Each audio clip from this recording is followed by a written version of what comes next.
बस बस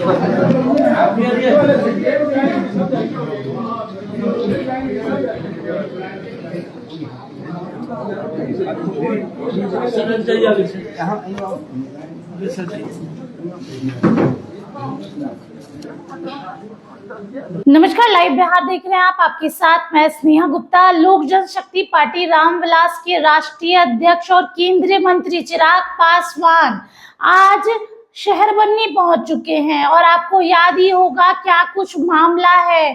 जमीनी विवाद का मामला। उनकी बड़ी मम्मी जिनको वो कहते हैं यानी कि राजकुमारी देवी स्वर्गीय रामविलास पासवान की पहली पत्नी से मिलने पहुंचे और सीधे तौर पे दोनों एक दूसरे से जो मिल रहे हैं उसके बाद ये कहा जा सकता है कि एक माँ जो है अपने बेटे के आगे अपने सारे दुख बयां कर रही है।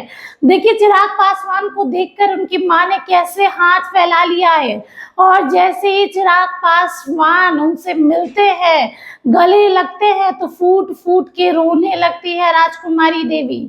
दरअसल आपको बता दें ये पूरा मामला खगड़िया के शहर बन्नी स्थित गांव का है। आपको बताएं कि स्वर्गीय रामविलास पासवान के पैतृक घर का मामला ये है, जहां पर राजकुमारी देवी ने सीधे तौर पे कहा कि पशुपति पारस यानी कि राष्ट्रीय लोजपा के राष्ट्रीय अध्यक्ष के परिजनों ने, उनकी पत्नी ने और जिस तरीके से उनको घर से बाहर निकाल दिया, उनके कमरे में ताला लगा दिया, उसके बाद राजकुमारी देवी खुल के सामने आई और कहा मुझे बंटवारा चाहिए। और आज इस बार पहली बार इस पूरे मामले में चिराग पासवान खगड़िया पहुंचे हैं।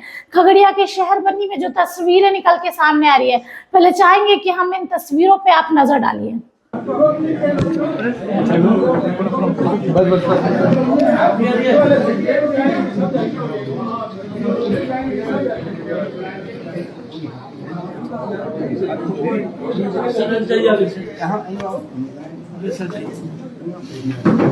तो देखा आपने किस तरीके से चिराग पासवान जब पहुंचे तो भावुक हो गई उनकी माता, बड़ी मम्मी जिसे कहते हैं।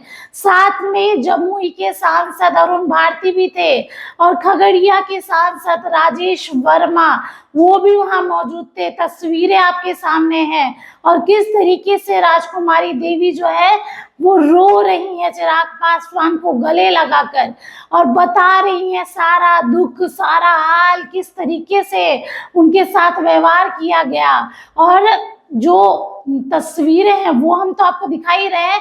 दरअसल ये पूरा मामला अब राजनीतिक मामला बन चुका है।